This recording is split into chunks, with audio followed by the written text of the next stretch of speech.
Bom, pessoal, eu sou o professor Dantas, da Universidade de Brasília. Desenvolvi esse canal aqui para ajudar no desenvolvimento da disciplina de auditoria, porque para fazer frente a circunstâncias do processo de pandemia. Espero que seja útil para vocês. Bom,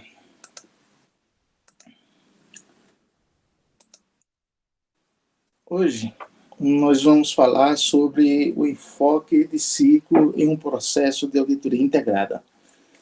O que seria uma auditoria integrada? Uma auditoria que está focada em avaliar o conjunto das demonstrações financeiras e a estrutura de controle interno da entidade. Então, assim, por exemplo, tudo que a gente vai discutir aqui é como essa estrutura de enfoque de ciclo em auditoria pode aprimorar, alavancar o processo de auditoria, aperfeiçoá-lo, otimizá-lo, fazer com que a gente foque naquilo que é importante, otimize o tempo, otimize o recurso de auditoria, considerando que os recursos de auditoria são recursos limitados e que a gente tem que fazer frente a essa circunstância, escolhendo de forma mais apropriada onde investir esse recurso de auditoria. Bom, qual é a lógica do conceito de ciclo na auditoria? O conceito de ciclo ou processo, ele tem como foco auxiliar o auditor a visualizar as contas de resultados e patrimoniais associadas à maioria das transações e facilitar a forma de pensar a respeito dos testes de controle de saldo e de saldos das contas relacionadas. Então, qual é a ideia? É que quando você vai fazer uma auditoria, ao invés de você pensar em uma conta individualmente, você deve, por uma questão de otimização e de aprimoramento do trabalho de auditoria, focar num conceito de processo, né? No conceito de ciclo. O que significa isso? Isso está diretamente relacionado ao próprio mecanismo das partidas dobradas, né? Então, a gente diz sempre que, por exemplo, o auditor identificar um problema, nunca identifica um problema só. Ele sempre identifica, pelo menos, problema em duas contas. Ele pode ser a mesma origem, mas, necessariamente, ele ocasiona a necessidade de correção em, pelo menos, duas contas, né? Na maioria das vezes, contas patrimoniais e de contas de resultados, embora haja exceções de contas patrimoniais contra patrimoniais, resultado contra resultado. Isso é absolutamente comum. Então, alguma coisa mais ou menos assim. Você identificou que um problema numa conta de receita. Se você identificou um problema na conta de receita, necessariamente você identificou um problema também na conta de recebíveis. Se você identificou um problema na conta de despesa de juros de um financiamento, necessariamente você identificou também um problema na conta patrimonial do passivo representativo daquela dívida. Então, assim, por exemplo, se você identificou um problema na conta estoque, né, necessariamente você identificou um problema no custo dos produtos vendidos ou algo do gênero. Então, assim, por exemplo, você nunca identifica um problema só. Essa é a primeira justificativa. A segunda justificativa é que, por exemplo, na hora que você avalia o conjunto de afirmações sobre eventos e transações, você procurando avaliar uma ideia de ciclo, né? Quer dizer, desde o processo em que o processo se inicia até a forma em que ele é finalizado, de certa forma, te ajuda a visualizar de forma mais apropriada a estrutura de controle que é montada para a empresa, da estrutura de controle interno estruturada pela empresa para mitigar eventuais tipos de problemas em relação a essas contas. O que a gente está querendo dizer com isso? A gente está querendo dizer com isso que é o seguinte, que se você tiver aplicar, utilizar essa ideia, esse enfoque de ciclo, né, você vai ganhar tempo. Você vai ver de forma muito mais apropriada, muito mais adequada, muito mais pertinente a visão de controle interno a respeito daqueles eventos que você está examinando. Nunca, nunca é sempre uma palavra forte, mas você não deve, não é razoável, não é apropriado, não é recomendável que você avalie a estrutura de controle interno pensando na dinâmica de uma conta em particular. Até porque a dinâmica de uma conta em particular, como nós acabamos de falar, ela, de certa forma, ela ainda existe na contabilidade em função do método das partidas dobradas. Então, por exemplo, se a contabilidade, se os eventos econômicos, se a forma como a empresa se organiza, se estrutura, né, ela está associada, está tendo essa dinâmica de algo mais completo, a auditoria, a gente já vislumbrou no vídeo anterior, a auditoria como tendo o propósito de examinar, de avaliar a forma como as informações contábeis são produzidas, as informações contábeis refletem as informações, os eventos e transações econômicas. Se os eventos e transações econômicas são estruturados dentro de uma ideia de processo, de ciclo, a contabilidade reflete isso e a auditoria tem que refletir o que a contabilidade reflete.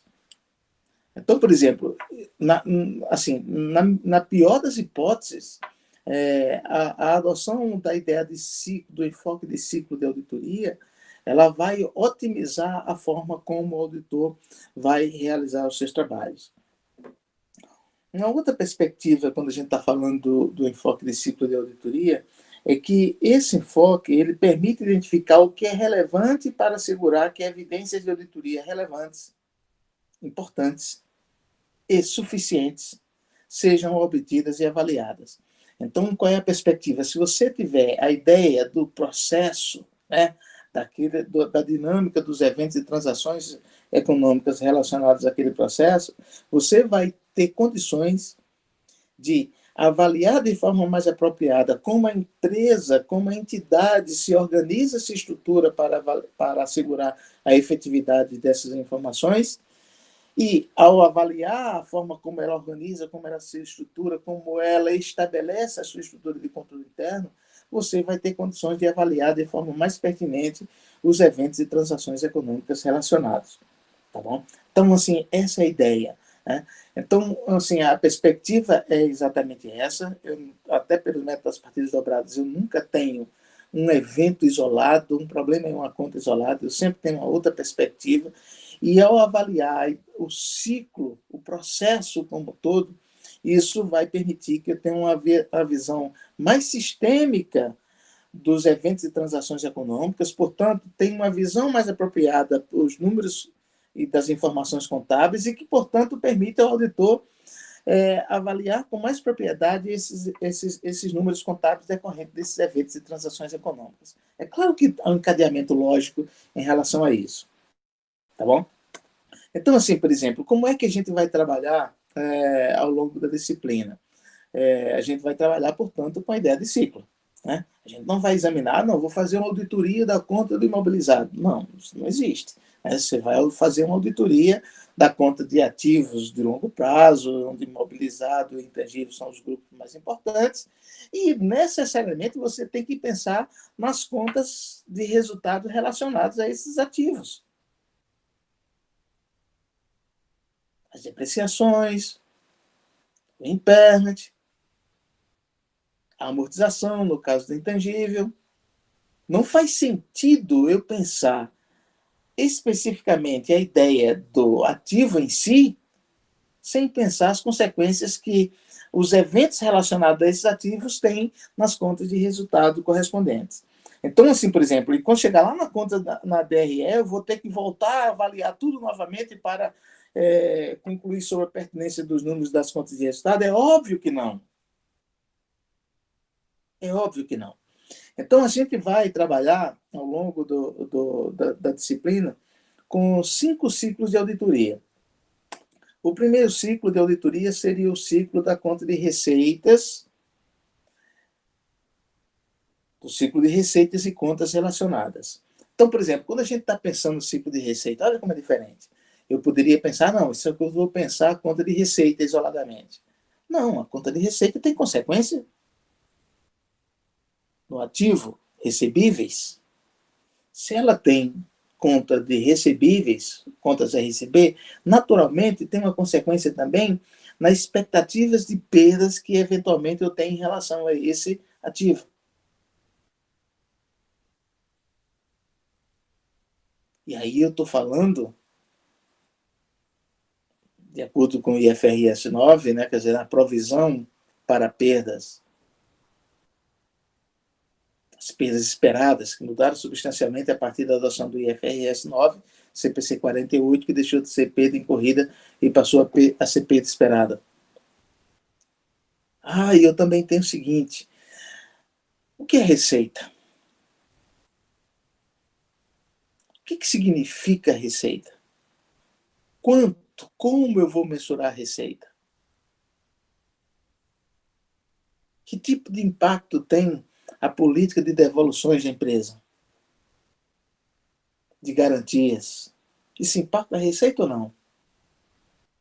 Então são questões que eu tenho que refletir, e aí se impactar, eu já estou pensando em contas de passivo, em contas de despesa, ou deduções de receitas. Perceba, portanto, que quando eu analisar o ciclo de receita, que eu vou avaliar do ponto de vista da expectativa de gestão, de como esses eventos se materializam dentro da organização, eu tenho que ter uma visão holística desde o processo de demanda do cliente, de pedido do cliente, ao processo de análise do crédito, a avaliação da disponibilidade do estoque, a materialização da venda, a entrega dos produtos, a transformação no contas a receber, a cobrança desses valores que eu tenho a receber, até a materialização do caixa. Então, o que é o ciclo? O ciclo vai desde compreender, entender, avaliar, desde o processo de pedido do cliente até o recebimento da venda, até a materialização do caixa. Aí fechou o ciclo. Então, por exemplo, entre essa ponta e essa ponta, é claro que eu tenho várias contas que são sensibilizadas por possibilidades de eventos e transações econômicas relacionadas. Então, quando eu avaliar receitas, o ciclo de receitas e contas relacionadas, eu não vou avaliar simplesmente o valor da venda em si. É também o valor da venda, mas é muito mais do que isso. É todo o processo que consiste em vender, a dinâmica que é implementada antes da venda em si, o que acontece depois da venda e da entrega do produto, até chegar à materialização, que é o recebimento da venda. Então, assim, o ciclo, e aí todos os efeitos, perceba que eu já tenho uma série de contas de resultado aí que são sensibilizadas. Eu tenho uma conta de receita, eu tenho uma conta de deduções de vendas, a questão de tributos também tem que estar pensada aí, portanto, já tem um tributo a recolher que está sensibilizado. Eu tenho a conta de recebíveis, eu tenho a expectativa de perdas em relação a recebíveis, que deve ser materializada no processo de reconhecimento de perdas, de provisão, perda esperada para risco de crédito, que gera uma despesa. Perceba que a DRE já está se montando, perceba que o balanço patrimonial, eu já tenho conta, assim, por exemplo, eu já tenho uma conta de ativo que eu recebi, já tenho uma redutora de ativo, que é essa provisão, já tenho eventuais passivos por obrigações que eventualmente eu assuma em função da venda, como garantias, por exemplo. Se eu tenho esse passivo, tem uma conta de despesa ou redução de receita que eu tenho que reconhecer agora também. Então, perceba que quando eu estou analisando o ciclo de receitas e contas relacionadas, eu não estou pensando em uma conta em si. Eu estou imaginando todo o processo. Começo, meio, começo, meio e fim do ciclo de receita.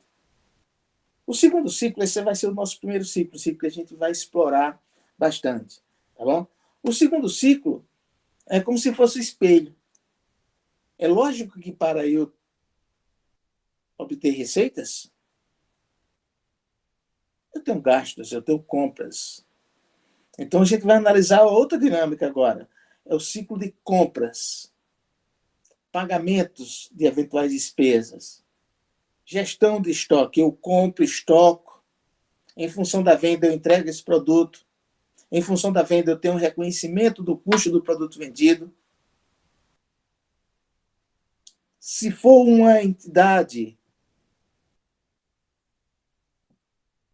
industrial, eu tenho que pensar em como reconhecer o custo dos produtos vendidos, já é diferente. Eu já tenho que entender a dinâmica do sistema de custo.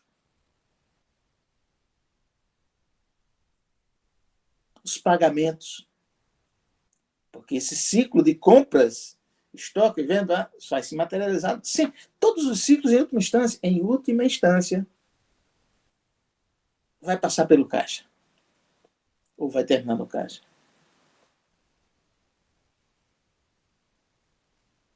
E aí eu tenho, por exemplo, também, despesas operacionais. Quando a gente está pensando nesse ciclo de compras, pagamentos e estoque, não estou pensando só em comprar estoque. Eu estou pensando em comprar serviço. Eu estou pensando em contratar prestadores de serviços, tradução de despesas operacionais. Então, perceba que a DRE, olha só a DRE, agora já tem o custo dos produtos vendidos. Eu já tenho a receita, dedução de receita, receita líquida. Agora, em função desse ciclo aqui, eu já tenho condições de testar o custo dos produtos vendidos. A DRE já está sendo estruturada, já estou no lucro bruto. Ah, mas eu também já tenho aqui as despesas operacionais, que são as despesas que eu estou contratando.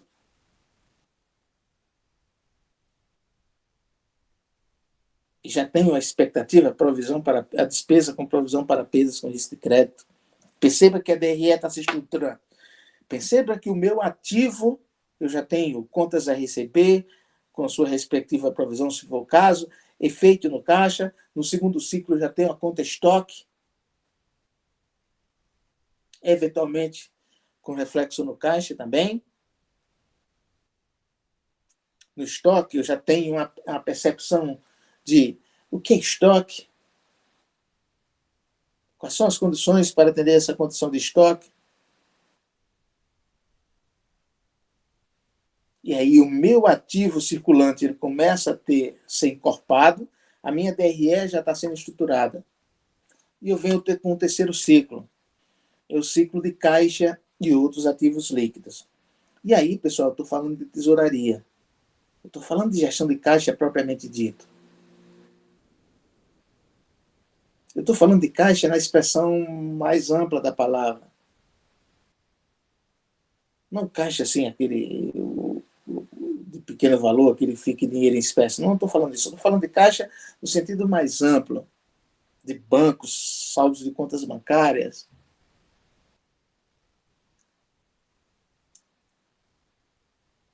Ativos financeiros. Ah, como é que a empresa gere? Como é que a entidade gere? Que tipo de controle a entidade tem, eventualmente, para gerir sobras de caixa? O que é que ela faz? Qual a política de investimento da entidade?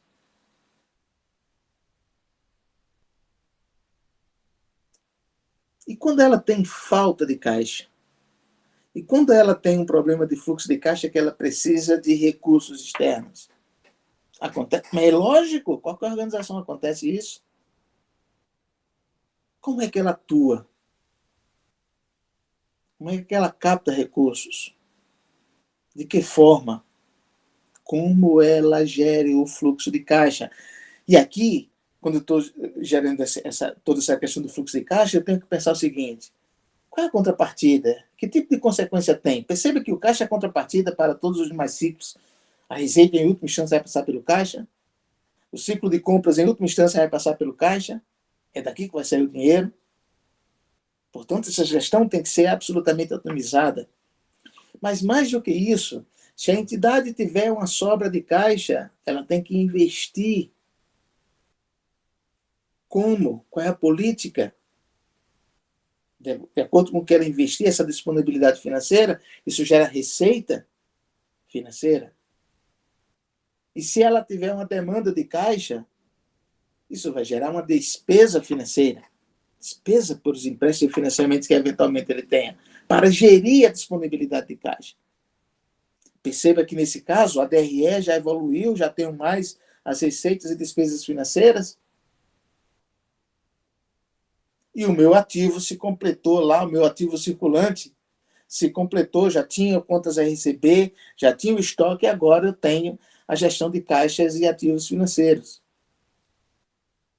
E aí eu estruturei o meu capital de giro, que é a fonte de sobrevivência de qualquer entidade. Então, por exemplo, peraí, mas o auditor tem responsabilidade de avaliar isso?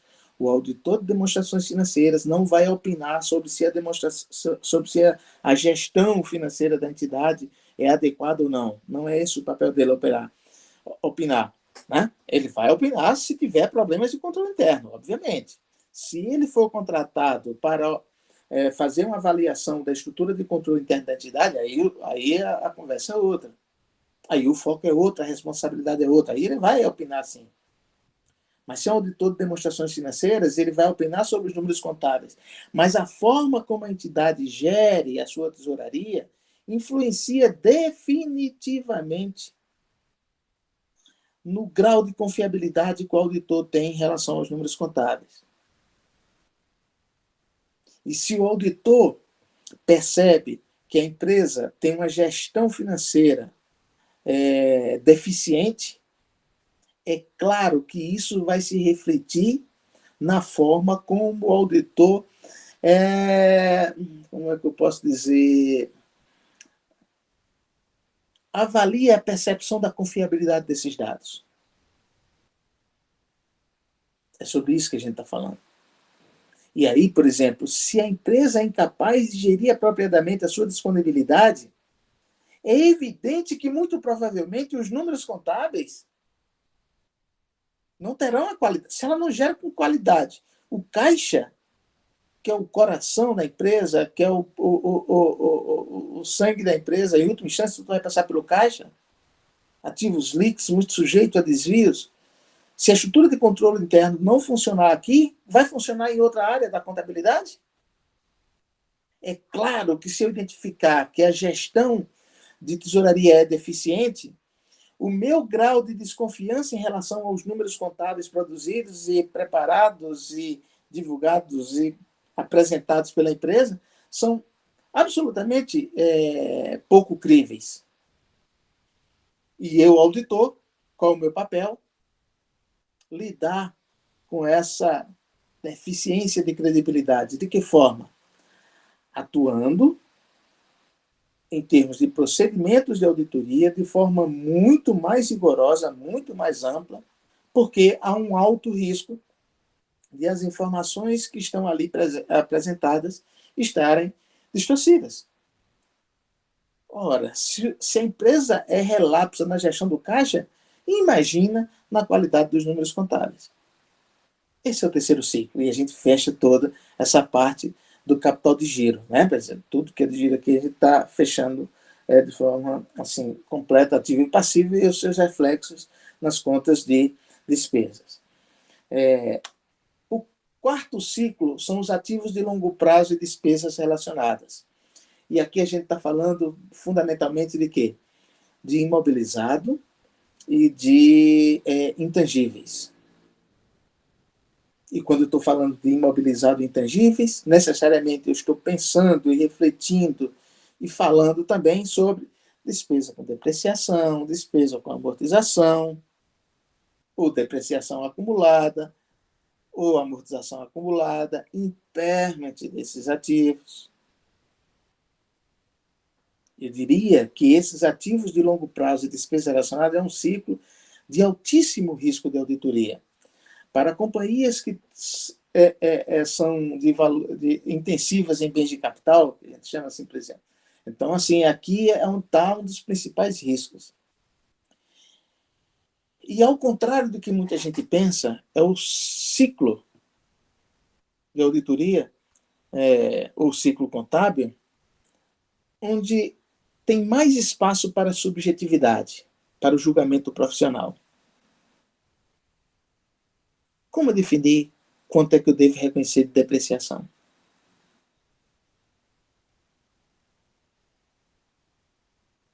Qual a vida útil de um ativo imobilizado?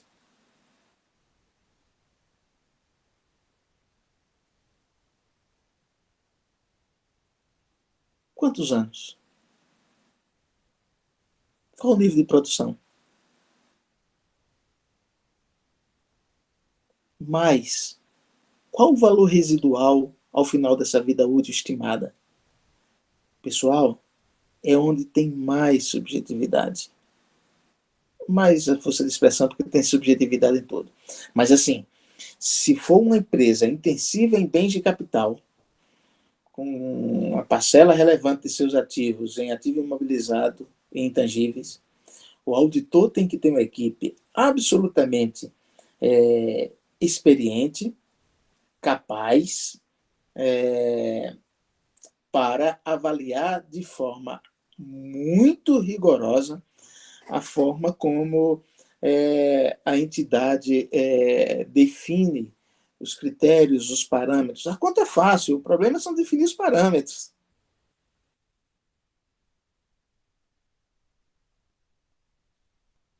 Lá atrás, eu digo sempre, no meu tempo, o velho tem essa possibilidade de falar de antigamente. Então, lá atrás, quando eu aprendi contabilidade, lá no século XVI, a gente dizia sempre assim, por exemplo, na parte imobilizada era absolutamente simples, porque o contador da época, da minha época, a época que eu estava entrei na universidade, era, eu diria assim, absolutamente preguiçoso. Preguiçoso assim, de pensar. Eu trabalhava muito, mas assim, olha, o que era que eu reconhecia como depreciação? Aquilo que o fisco definia como despesa dedutível. Quase a totalidade das companhias utilizava esse parâmetro. Por quê? Porque o fisco aceita.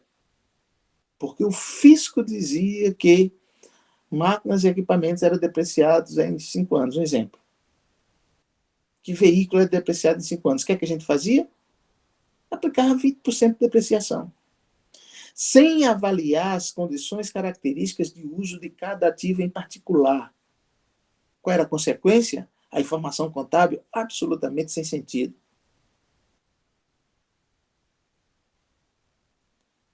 Veio o IFRS, o CPC e disse o seguinte, olha, você avalia qual é a expectativa de vida útil desse bem? E mais, quanto você acha que consegue recuperar o valor residual desse bem ao final dessa vida útil estimada? É claro que isso gera, que isso produz informações muito mais, como é que eu posso dizer, úteis. Em contrapartida, sempre tem um sinal. As informações ficaram muito mais subjetivas. Calcular a depreciação antigamente era absolutamente simples. A empresa tem um veículo, 20%, 20%, 20%, 20%, 20% acabou. E hoje, o veículo você tem que estimar qual é a expectativa de vida útil, quanto você conseguiria vender esse veículo ao final desse período. Ah, comprei um veículo, a empresa vai utilizar durante 7 anos e depois de 7 anos vai vender por quanto? Portanto, é claro que tem um grau absurdo de subjetividade nesse processo, em nome de produzir uma informação mais útil. E é isso que a gente tem que perseguir. Por outro lado, nós, auditores, temos que ter a preocupação de desafiarmos a entidade, de desafiarmos a empresa, de desafiarmos a administração para que ela demonstre que os critérios que ela utilizou para definir qual é a vida útil daquele bem e qual o valor residual estimado, que aquilo faz sentido. Esse é o meu papel. Quanto mais subjetividade nós trouxemos para as informações contábeis, maior é a responsabilidade do auditor para assegurar que essas informações sejam confiáveis.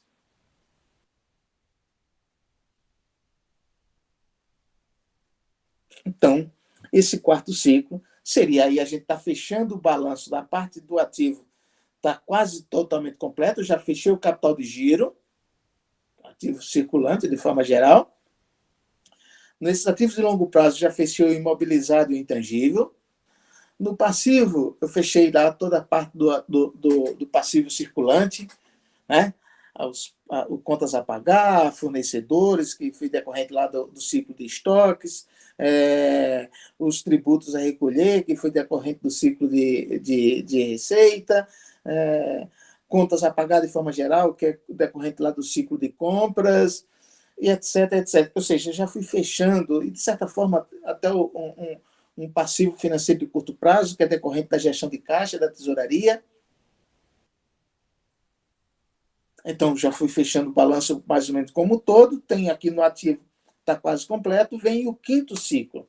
O quinto ciclo ele vem fechar essa estrutura de capitais dos passivos, incorporando o passivo de longo prazo. O que é aquele passivo de longo prazo?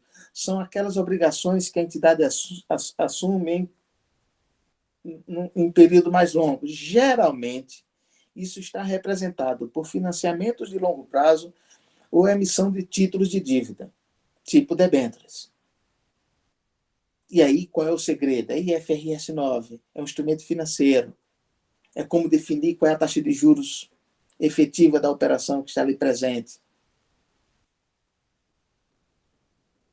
E o resto é simples, porque é a apropriação pelo custo amortizado. A gente vai discutir bastante isso quando chegar nesse ciclo. Depois a gente tem que ir para as contas de patrimônio líquido. Nas contas de patrimônio líquido, a primeira coisa que a gente disse aqui, mas o que é patrimônio líquido? Na perspectiva do auditor, né? Lembra aquelas 5 categorias de afirmação que a gente falou que praticamente todas as contas, a gente trabalha com aquelas 5 categorias? Existência, integridade, avaliação, direito à obrigação e classificação/divulgação. E patrimônio líquido? Como é que eu posso confirmar que o patrimônio líquido existe? O patrimônio líquido existe?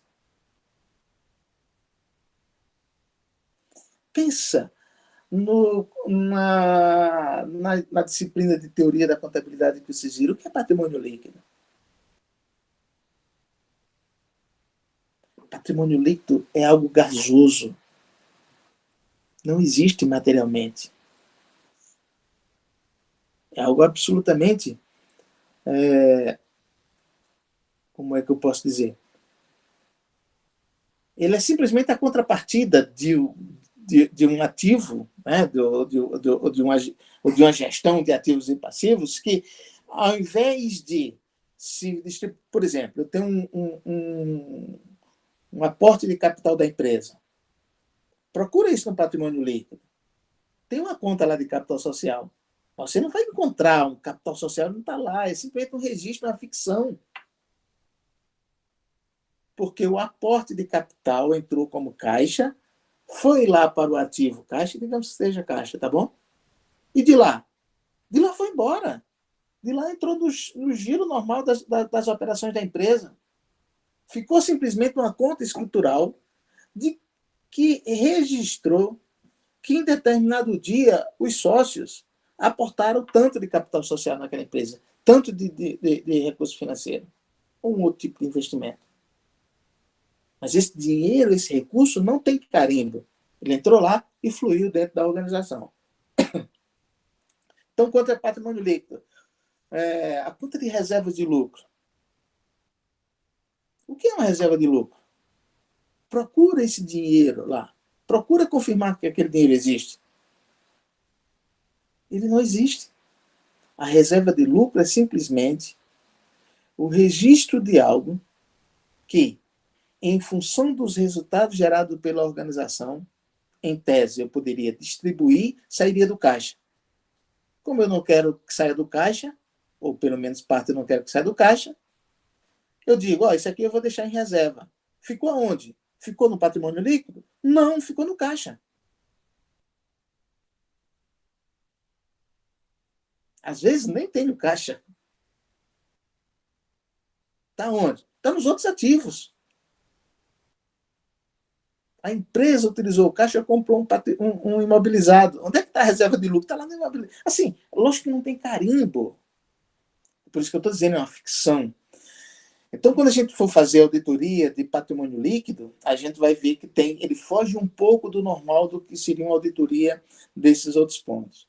E aí, fundamentalmente, nessa parte de patrimônio líquido, há uma preocupação central na categoria de afirmação da divulgação, né, da transparência, né, que patrimônio líquido é esse, que capital próprio é esse, como ele está constituído. Então, assim, a gente vai ver que tem uma dinâmica um pouco diferente. E o último grupo aqui, ainda dentro desse quinto ciclo, que seria de partes relacionadas. O que seriam partes relacionadas? Os investimentos. Outra vez, são aqueles ativos de longo prazo, só que a gente está aqui na perspectiva de investimento, está nesse último grupo aqui. E aí, o que é que eu tenho? Eu tenho as chamadas participações societárias, né? Em que esta entidade que eu estou auditando detém participações no capital de outras.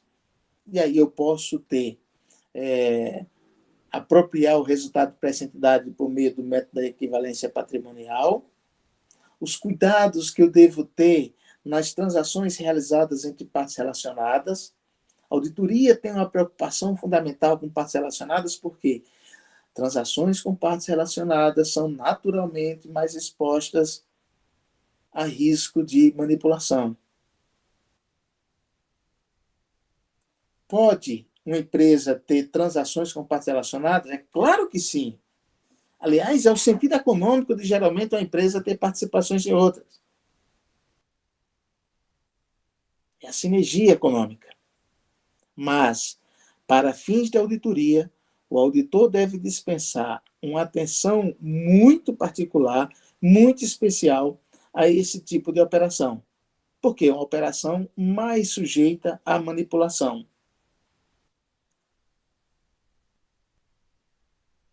Eu posso criar receita, transferir riqueza de uma entidade para outra. Veja o caso da Enron, que criou uma série de sociedades de propósitos específicos e transferia para aquela entidade ativos de baixa qualidade para registrar na entidade que divulgava ganhos desproporcionais e que eram inexistentes. Então, transações com partes relacionadas vai merecer uma atenção muito especial. Aliás, tem uma NPCTA, uma ISA, eu não vou lembrar aqui o número, mas acho que 540, não tenho certeza. Na dúvida é melhor nem dizer, mas já falei também. Mas, assim, tem uma ISA específica para lidar as preocupações que o auditor deve ter na hora de realizar um trabalho de auditoria em transações com partes relacionadas. Nós vamos explorar isso quando chegar o momento lá no quinto ciclo, tá bom? Então, perceba que com esses 5 ciclos, a gente fecha toda a estrutura patrimonial, balanço patrimonial e toda a demonstração de resultado. Perceba que, por exemplo, quantas contas tem no balanço patrimonial? Tem uma infinidade, mas a gente, em 5 ciclos, a gente vai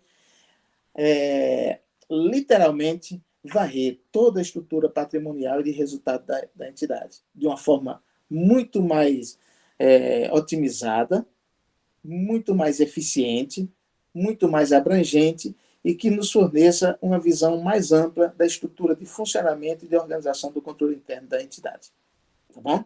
Então, esses 5 ciclos é o que vai direcionar todo o nosso trabalho ao longo da disciplina. Então, assim, por exemplo, quando a gente está falando dessa perspectiva da auditoria integrada, né? Então, a gente vai utilizar esses 5 ciclos de auditoria, né?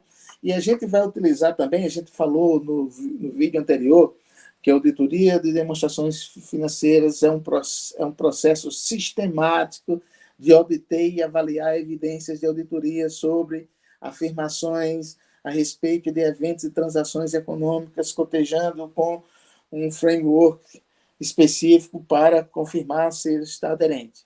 Basicamente, as palavras não são exatamente essas, mas essa é a estrutura do que é um processo de auditoria. Mas, assim, a gente vai cravar agora como a gente vai aplicar as etapas de auditoria em cada um daqueles ciclos. E vocês vão ver que em cada ciclo de auditoria a gente vai voltar para cada um desses elementos. Então, como é que funciona uma auditoria, as etapas de uma auditoria integrada? A primeira coisa, levante informações sobre o risco do negócio. Que negócio? Ah, por exemplo, é o ciclo de receita? Onde é que pode dar problema na receita? Entenda, compreenda o processo econômico de geração de receitas da entidade. E onde é que pode dar problema? Dar problema na perspectiva do auditor é o quê, pessoal? É ter distrações. É a informação a respeito da, da, das receitas estarem materialmente distorcidas. Onde é que poderia acontecer uma manipulação para eu distorcer o volume de receitas? Então, eu tenho que levantar. E aí, por isso que a gente diz sempre, você tem que compreender a atividade econômica da entidade, conhecer o negócio. Se você não conhecer o negócio, você não consegue identificar onde é que tem mais riscos.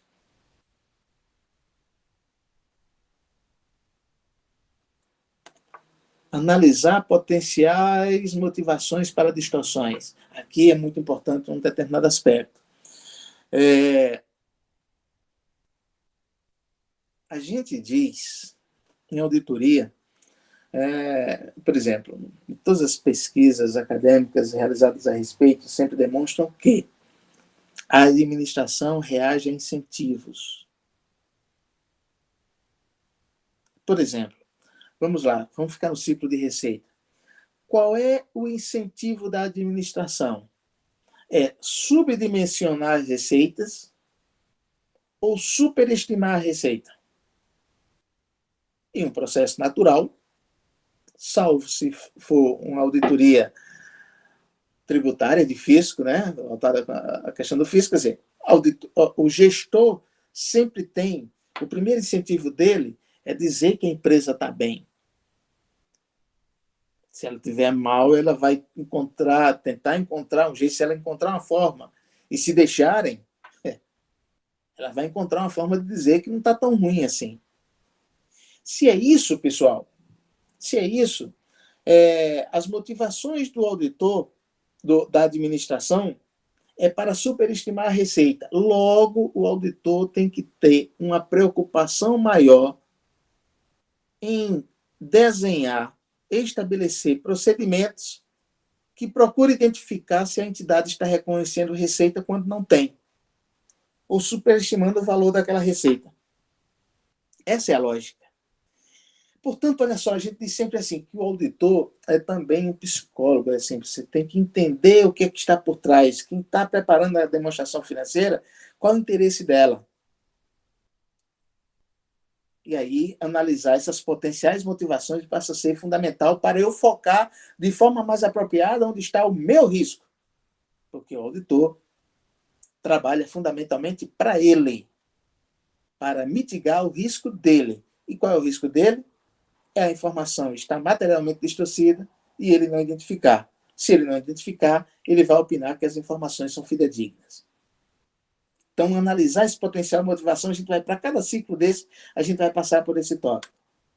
Aplicar procedimentos analíticos, procurar identificar relações não esperadas. Qual é a dinâmica nessa etapa? Olha só, já identifiquei o risco do negócio, identifiquei os eventos e transações econômicas, avaliei qual é o potencial motivação da administração para eventual manipulação. Onde é que estaria isso? Já procuro focar de forma mais apropriada e agora eu vou pegar os números contábeis pregressos, históricos da empresa, vou comparar os dados da empresa com os dados dos seus concorrentes e vou avaliar, e aí não tem nenhuma um cara crachá ainda, mas eu vou avaliar se esse comportamento, se os dados fazem sentido, se eventualmente os números contábeis não sugerem a possibilidade ou a perspectiva de uma distorção. A aplicação de procedimentos analíticos ela serve para isso, pessoal, para focar as áreas onde existe a maior perspectiva de problema. Procedimento analítico em si, regra geral, não é suficiente por si só para comprovar que tem erro. Mas é muito importante para eu selecionar, no meio daquela floresta de números contábeis, onde é que eu devo dispensar maior atenção, porque, eventualmente, ali, por uma análise preliminar de comportamento dos números, já sugere que aqueles números têm um maior potencial de problema. Isso é aplicação de procedimentos analíticos. Para identificar as relações não esperadas.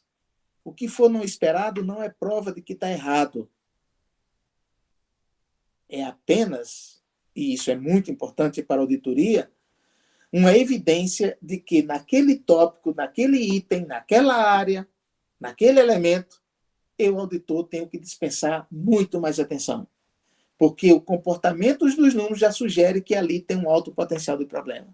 É para isso. E isso é muita coisa em auditoria. Eu diria que a aplicação de procedimentos analíticos é dos elementos mais importantes que a gente tem no processo de auditoria. Quarto item.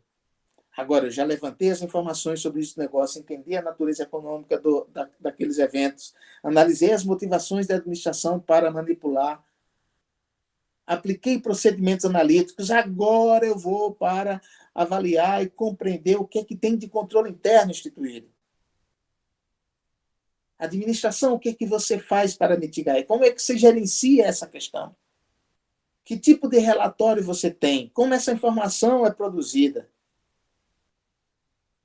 Como esses eventos e transações econômicas são preparados?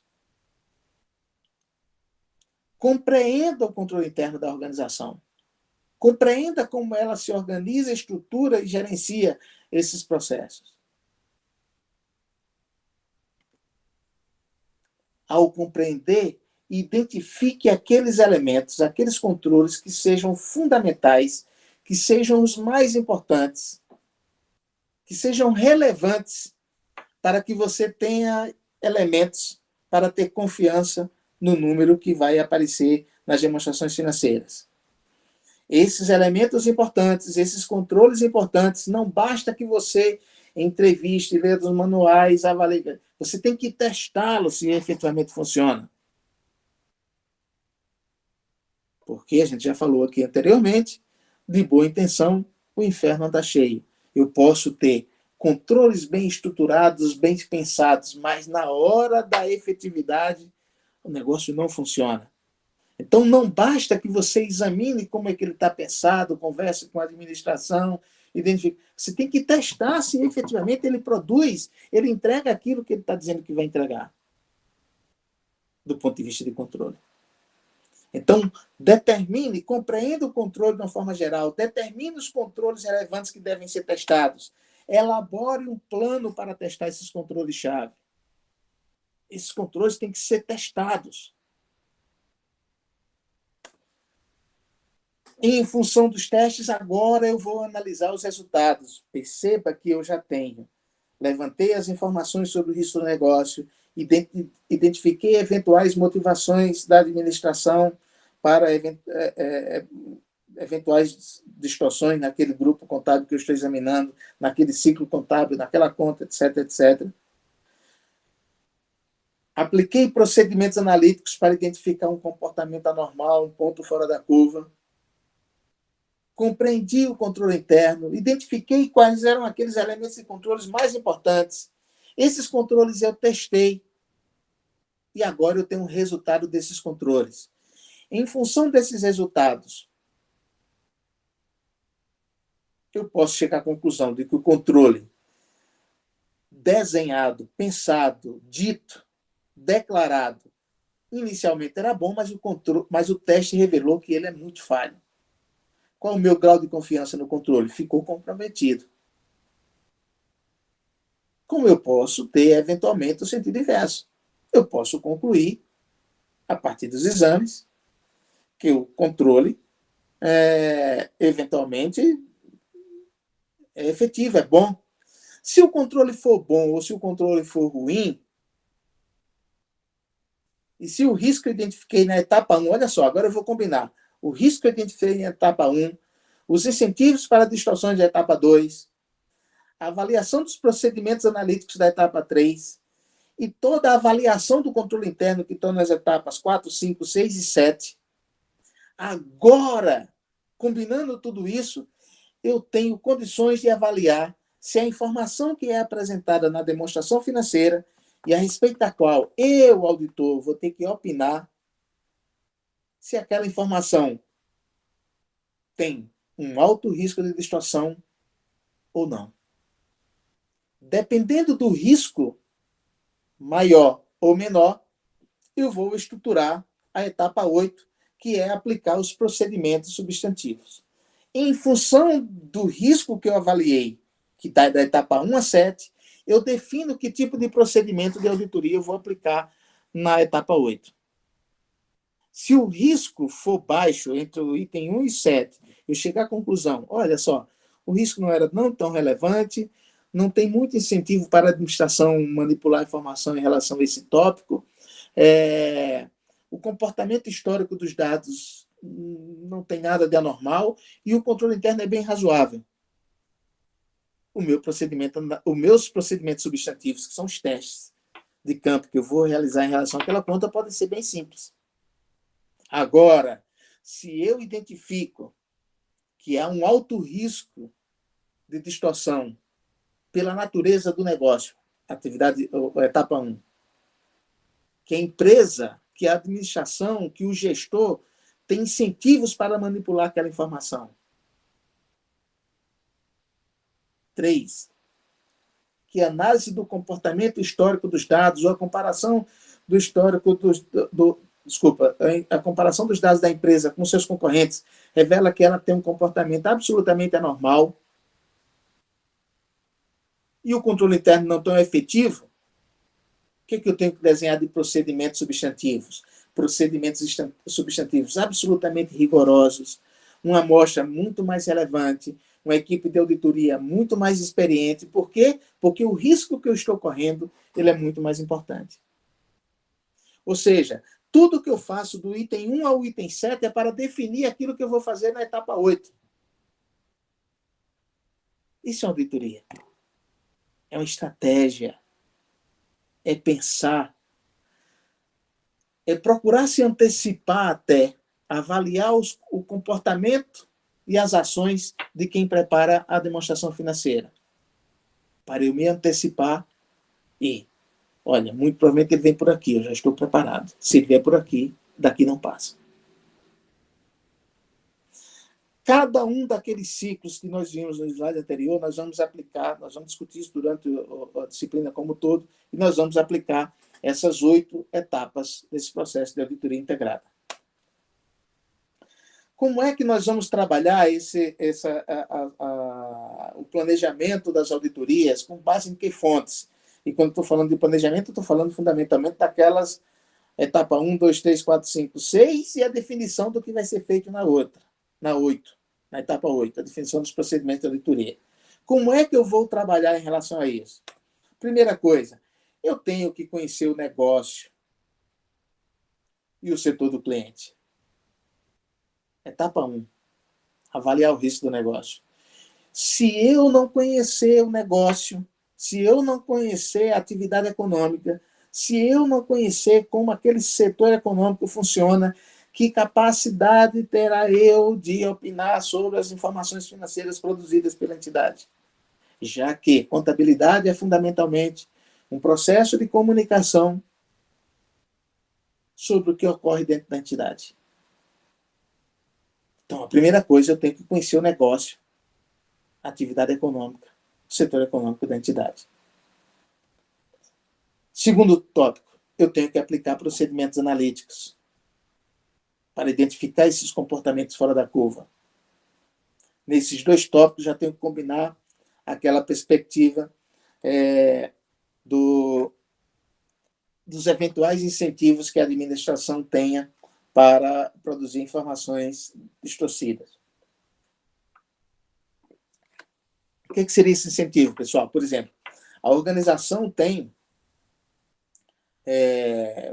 o gestor tem uma remuneração fixa desse tamanho e tem um bônus desse tamanho caso alcance o resultado estabelecido ou supere uma meta de resultado. O que é que vai acontecer com essa entidade, com essa administração? Aconteça o que acontecer, ele vai tentar alcançar esse resultado que foi estabelecido como meta, para ele poder ganhar o bônus. Portanto, eu, auditor, tenho que estar preparado para, sabendo que a administração, se não alcançar aquela meta, terá um efeito muito forte na sua remuneração, porque perderá o bônus, esse gestor terá um incentivo absolutamente relevante para, se não alcançar aquele resultado, encontrar um jeito de alcançar, por meio da manipulação contábil, criando receitas, escondendo despesas para que aquele lucro apareça. E eu, auditor, tenho que estar preparado para não permitir que as informações que chegam aos usuários das demonstrações sejam distorcidas para que a administração alcance esse bônus. Tá bom? Então, conhecimento do negócio do setor do cliente, com aplicação de resultados de procedimentos analíticos, comportamento de contas histórico comparando com os clientes, e a avaliação e os testes de controle, esses 3 elementos me permitem avaliar, mensurar qual é o risco que eu, auditor, corro. Porque eu só estou preocupado comigo. É claro que quando eu estou preocupado comigo, indiretamente, eu estou protegendo o usuário da informação. O risco do auditor é ter distorção material e, se ele não identificar, dizer que as demonstrações são fidedignas. Logo, o risco de distorção é decorrente desses 3 primeiros elementos. Como é que eu vou lidar com isso? Conhecendo o negócio, atividade econômica, o setor do cliente, avaliando os incentivos, aplicando procedimentos analíticos, identificando, avaliando a efetividade do controle interno. E aí eu tenho uma melhor percepção do risco que eu corro. E em função do risco que eu corro, eu tenho que adotar procedimentos de auditoria que me protejam desse risco. Tenho que planejar testes substantivos que mitiguem esse risco, que reduzam o risco de auditoria. Então, assim, por exemplo, esse vídeo de hoje, vocês podem avaliar de forma mais apropriada no capítulo 10 do livro-texto, que tem na biblioteca, está disponibilizado para vocês, essa visão sistêmica do processo de auditoria é para que, a partir do próximo vídeo, a gente já vai entrar na parte de auditoria do ciclo de receita. Mas essa era para a gente ter uma visão maior de como aplicarmos essa auditoria, com enfoque de ciclo e visão integrada com controle. Tá bom? Essa perspectiva, portanto,